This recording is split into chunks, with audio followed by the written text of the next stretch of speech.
Bismillahirrahmanirrahim. Assalamualaikum warahmatullahi wabarakatuh. Perkenalkan, nama saya Muhammad Dwi Kirdani Julan Sembran, NIM D1A1200052, jurusan Agribisnis, Fakultas Pertanian, Universitas Haluleo Kendari. Baik, di sini saya akan menjelaskan tentang materi Pancasila, tentang bagaimana Pancasila sebagai sistem etika.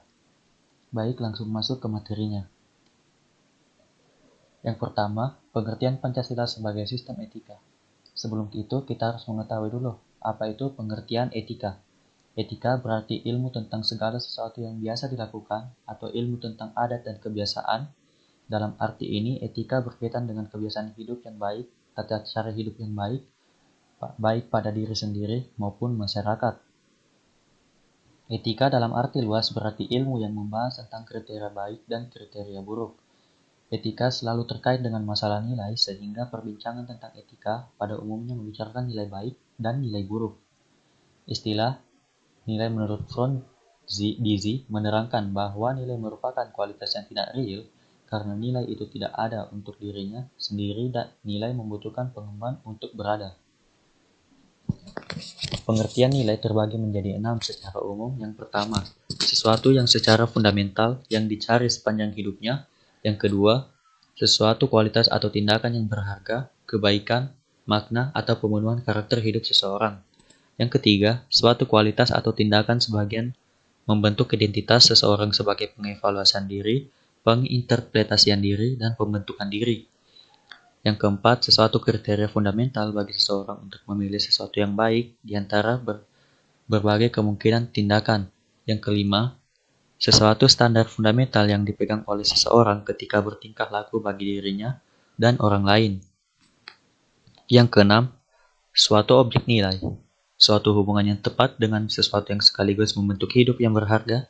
Dengan identitas kepribadian seseorang, objek nilai mencakup karya seni, teori ilmiah, teknologi, objek yang disucikan, budaya, tradisi, lembaga orang lain, dan alam itu sendiri. Dengan demikian, nilai sebagaimana pengertian butir kelima yaitu sebagai standar fundamental yang menjadi pegangan bagi seseorang dalam bertindak, merupakan kriteria yang penting untuk mengukur karakter seseorang. Poin yang ke-B, aliran-aliran etika. Ada beberapa aliran etika yang dikenal dalam bidang filsafat meliputi etika keutamaan, dialogis, teleologis, dan deontologis. Etika keutamaan atau etika kebijakan adalah teori yang mempelajari keutamaan dalam kurung virtu, artinya mempelajari tentang perbuatan baik atau perbuatan buruk. Etika kebijakan ini mengarahkan perhatiannya pada keberadaan manusia, lebih menekankan pada what should I be.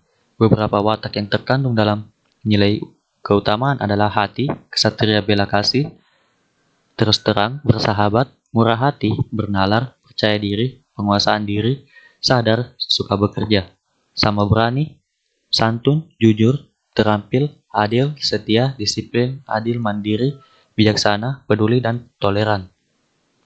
Etika teologis adalah teori yang menyatakan bahwa hasil dari tindakan moral menentukan nilai tindakan atau kebenaran tindakan dan dilawan dengan kewajiban.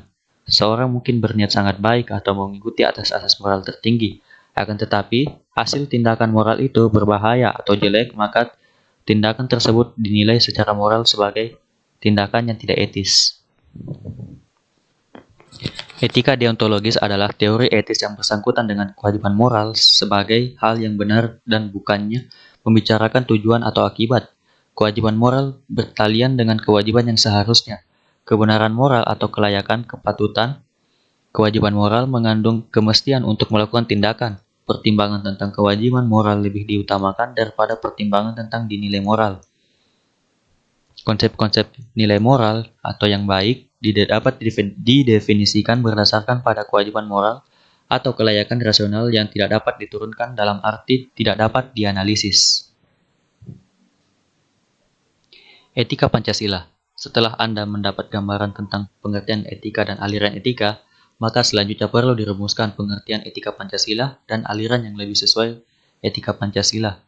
Etika Pancasila adalah cabang filsafat yang dijabarkan dari sila-sila Pancasila untuk mengatur waktu kehidupan bermasyarakat, berbangsa dan bernegara di Indonesia. Oleh karena itu, dalam etika Pancasila terkandung nilai-nilai ketuhanan, kemanusiaan, persatuan, kerakyatan, dan keadilan. Kelima nilai tersebut membentuk perilaku manusia dalam aspek kehidupannya. Sila ketuhanan mengandung dimensi moral berupa nilai spiritualitas yang mendekatkan diri kepada Sang Pencipta, ketaatan kepada nilai agama yang dianutnya. Sila kemanusiaan mengandung dimensi humanus, artinya menjadikan manusia lebih manusiawi, yaitu upaya meningkatkan kualitas kemanusiaan dalam pergaulan antar sesama. Sila persatuan mengandung dimensi nilai solidaritas, rasa kebersamaan, cinta tanah air. Sila kerakyatan mengandung dimensi nilai berupa sikap menghargai orang lain, mau mendengar pendapat orang lain, tidak memaksakan kehendak orang lain. Sila kelima atau sila keadilan mengandung dimensi nilai mau peduli atas nasib orang lain, kesediaan membantu kesulitan orang lain. Yang kedua, urgensi Pancasila sebagai sistem etika. Pentingnya Pancasila sebagai sistem etika terkait dengan problem yang dihadapi bangsa Indonesia sebagai berikut. Yang pertama, banyaknya kasus korupsi yang melanda negara Indonesia sehingga dapat melemahkan sendi-sendi kehidupan berbangsa dan bernegara. Yang kedua, masih terjadinya aksi terorisme yang mengatasnamakan agama sehingga dapat merusak semangat toleransi dalam atau mengancam disintegrasi bangsa. Ketiga, masih terjadinya pelanggaran HAM dalam kehidupan bernegara. Etika Pancasila perlu dilakukan dalam kehidupan bermasyarakat dan berbangsa dan bernegara, sebab berisikan tuntutan nilai-nilai moral yang hidup, namun diperlukan kajian kritis rasional terhadap nilai-nilai moral yang hidup tersebut agar tidak terjebak ke dalam pandangan yang bersifat mitos. Misal, korupsi terjadi lantaran seorang pejabat diberi hadiah oleh seseorang yang memerlukan bantuan atau jasa si pejabat agar urusannya lancar. Si pejabat menerima hadiah tanpa memikirkan alasan orang tersebut memberikan hadiah. Demikian pula halnya dengan masyarakat yang menerima sesuatu dalam konteks politik sehingga dapat dikategorikan sebagai suap. B. Menanyakan alasan diperlukannya Pancasila sebagai sistem etika. Ada beberapa alasan mengapa Pancasila sebagai sistem etika itu perlu dilakukan dalam penyelenggaraan kehidupan berbangsa dan bernegara di Indonesia. Meliputi hal-hal sebagai berikut. Yang pertama, dekadensi moral yang melanda kehidupan bermasyarakat, terutama generasi muda sehingga membahayakan kelangsungan hidup bernegara. Generasi muda yang tidak mendapat pendidikan karakter yang memadai diharapkan pada pluralitas nilai yang melanda Indonesia sebagai akibat globalisasi sehingga mereka kehilangan arah. Dekadensi moral itu terjadi ketika pengaruh globalisasi tidak sejalan dengan nilai-nilai Pancasila, tetapi justru nilai-nilai dari luar berlaku dominan. Contoh-contoh dekadensi adalah penyalahgunaan narkoba, kebebasan tanpa batas, rendahnya rasa hormat kepada orang tua, menipisnya rasa kejujuran, tawuran di kalangan pelajar. Kesemuanya itu menunjukkan lemahnya tatanan nilai moral dalam kehidupan bangsa Indonesia. Oleh karena itu, Pancasila sebagai sistem moral dalam kehidupan bangsa Indonesia diperlukan sejak dini, terutama dalam bentuk pendidikan karakter di sekolah-sekolah. Kedua, korupsi masih merajalela karena penyelenggara negara tidak memiliki rambu-rambu normatif dalam menjalankan tugasnya. Para penyelenggara negara tidak dapat membedakan batasan yang boleh dan tidak boleh, baik dan buruk. Pancasila sebagai sistem etika terkait pemahaman atas kriteria baik, good, buruk, bad. Archibald adalah Axiology of Science menjelaskan bahwa baik dan buruk merupakan dua hal yang terpisah. Namun, baik dan buruk itu eksis dalam kehidupan manusia. Maksudnya, godaan untuk melakukan perbuatan selalu muncul. Ketika seseorang menjadi pejabat dan mempunyai peluang untuk melakukan tindakan buruk, dalam kurung korupsi, maka hal tersebut dapat terjadi pada siapa saja. Oleh karena itu, simpulan Archibald maksimalkan kebaikan dan minimalkan keburukan. Ketiga, kurangnya rasa perlu berkontribusi dalam pembangunan melalui pembayaran pajak. Hal tersebut terlihat dari kepatuhan pajak yang masih rendah, padahal peranan pajak dari tahun ke tahun semakin meningkat dalam membiayai APBN. Pancasila sebagai sistem etika akan dapat mengarahkan wajib pajak untuk secara sadar memenuhi kewajiban perpajakannya. Dengan baik, dengan kesadaran pajak yang tinggi, maka program pembangunan yang tertuang dalam APBN akan dapat dijalankan dengan sumber penerimaan dari sektor perpajakan. Yang keempat, pelanggaran HAM dalam kehidupan bernegara di Indonesia ditandai dengan melemahnya penghargaan seseorang terhadap hak pihak lain. Kasus-kasus pelanggaran HAM yang dilaporkan di berbagai media seperti penganiayaan terhadap pembantu rumah tangga, penelantaran anak yatim oleh pihak yang seharusnya melindungi, kekerasan dalam rumah tangga dalam kurung KDRT, dan lain-lain. Kesemuanya itu menunjukkan bahwa kesadaran masyarakat terhadap nilai-nilai Pancasila sebagai sistem etika belum berjalan maksimal. Oleh karena itu, di samping diperlukan sosialisasi sistem etika Pancasila, diperlukan penjabaran sistem etika ke dalam peraturan undang-undang HAM nomor 39 tahun 99. Kelima, kerusakan lingkungan yang berdampak terhadap berbagai aspek kehidupan manusia, seperti kesehatan, kelancaran penerbangan, nasib generasi yang akan datang, global warming, perubahan cuaca, dan lain sebagainya. Kasus-kasus tersebut menunjukkan bahwa kesadaran terhadap nilai-nilai Pancasila sebagai sistem etika belum mendapat tempat yang tepat di hati masyarakat. Masyarakat di Indonesia dewasa ini cenderung memutuskan tindakan berdasarkan sikap emosional, mau menang sendiri, keuntungan sesaat tanpa memikirkan dampak yang ditimbulkan perbuatannya. Poin C. Menggali sumber historis, sosiologis, politis tentang Pancasila sebagai sistem etika. Yang pertama, sumber historis pada zaman Orde Lama. Pancasila sebagai sistem etika masih berbentuk sebagai filosofis Grundslag atau Weltanschauung. Artinya nilai-nilai Pancasila belum ditegaskan ke dalam sistem etika, tetapi nilai-nilai moral telah terap pandangan hidup masyarakat. Masyarakat dalam masa Orde Lama telah mengenal nilai-nilai kemandirian bangsa yang oleh Presiden Soekarno disebut oleh istilah berdikari, yaitu berdiri di atas kaki sendiri. Pada zaman Orde Baru, Pancasila sebagai sistem etika disosialisasikan melalui penataran P4 dan diinstitusionalkan dalam wadah BP7. Ada banyak butir Pancasila yang dijabarkan dari kelima sila Pancasila sebagai hasil temuan dari para peneliti BP7. Untuk memudahkan pemahaman tentang butir-butir sila Pancasila dapat dilihat dari tabel berikut. Pada era reformasi, Pancasila sebagai sistem etika tenggelam dalam hiruk-pikuk perebutan kekuasaan yang menjurus kepada pelanggaran etika politik. Salah satu bentuk pelanggaran etika politik adalah abuse of power, baik oleh penyelenggara negara di legislatif, eksekutif, maupun yudikatif. Penyalahgunaan kekuasaan atau kewenangan inilah yang menciptakan korupsi di berbagai kalangan penyelenggara negara. Dalam sumber sosiologis, sumber sosiologis Pancasila sebagai sistem etika dapat ditemukan dalam kehidupan bermasyarakat. Berbagai etnik di Indonesia, misalnya orang Minangkabau, dalam hal bermusyawarah memakan prinsip bulat air oleh pembuluh, bulat kata oleh mufakat. Masih banyak lagi kata mutiara, kearifan lokal yang bertebaran di bumi Indonesia ini, sehingga memerlukan penelitian yang lebih dalam.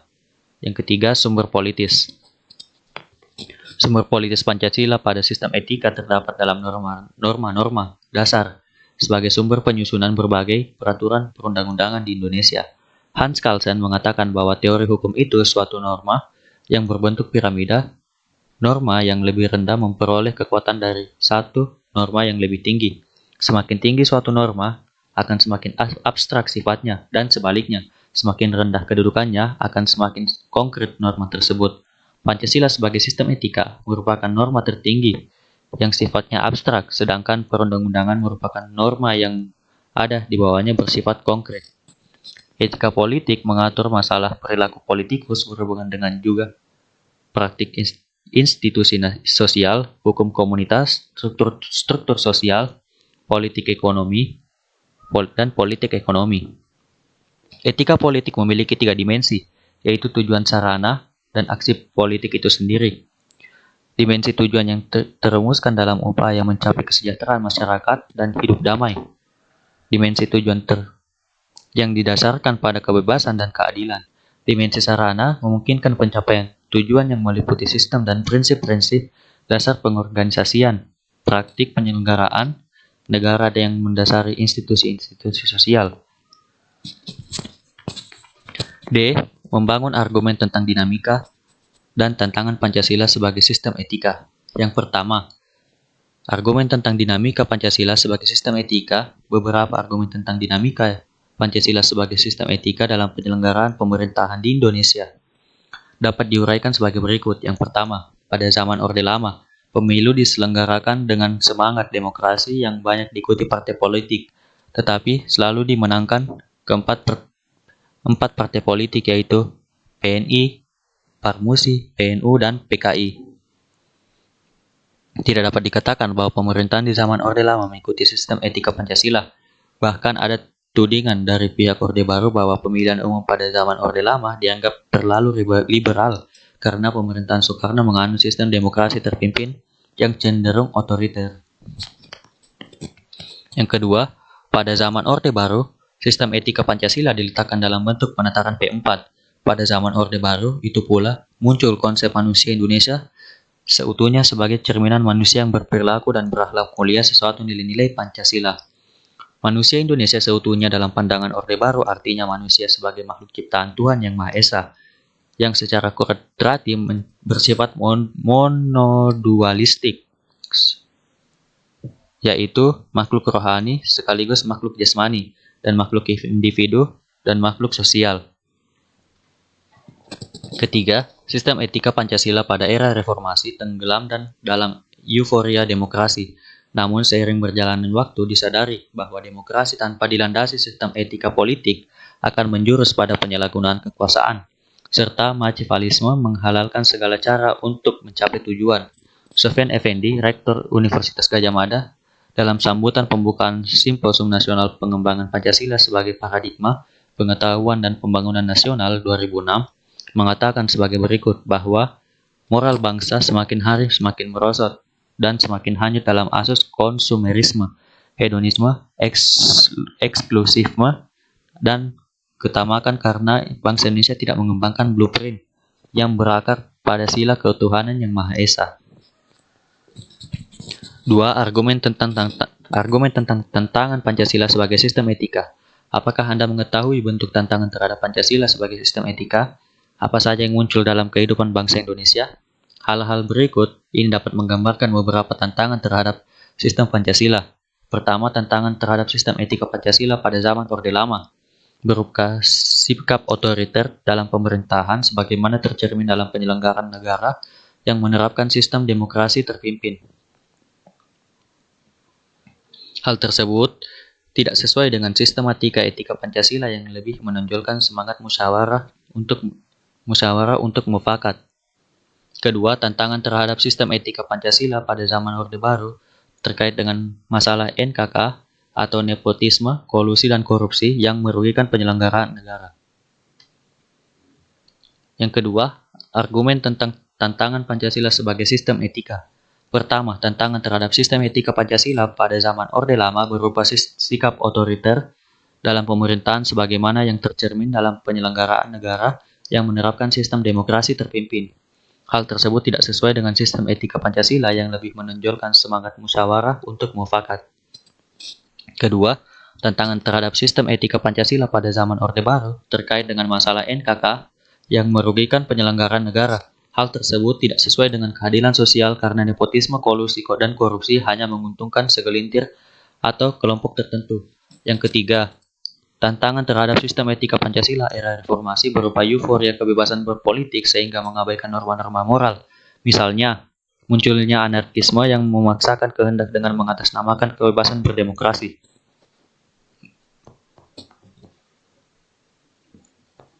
Urgensi Pancasila sebagai sistem etika. Hal-hal penting yang sangat urgen bagi pengembangan Pancasila sistem etika meliputi hal-hal berikut. Yang pertama, meletakkan sila-sila Pancasila sebagai sistem etika berarti menempatkan Pancasila sebagai sumber-sumber moral dan inspirasi bagi penentu sikap, tindakan, dan keputusan yang diambil oleh setiap warga negara. Yang kedua, Pancasila sebagai sistem etika memberi guidance bagi setiap warga negara sehingga memiliki orientasi yang jelas dalam tata pergaulan baik, lokal, nasional, regional, maupun internasional. Ketiga, Pancasila sebagai sistem etika dapat menjadi dasar analisis bagi berbagai kebijakan yang dibuat oleh penyelenggara negara sehingga tidak keluar dari semangat negara kebangsaan yang berjiwa Pancasilais. Keempat, Pancasila sebagai sistem etika dapat menjadi filter untuk menyaring pluralitas nilai yang berkembang dalam kehidupan masyarakat sebagai dampak globalisasi yang memengaruhi warga negara. Baik, sekian dari materi saya. Lebih dan kurangnya mohon dimaafkan. Wabillahi taufiq walhidayah. Wassalamualaikum warahmatullahi wabarakatuh.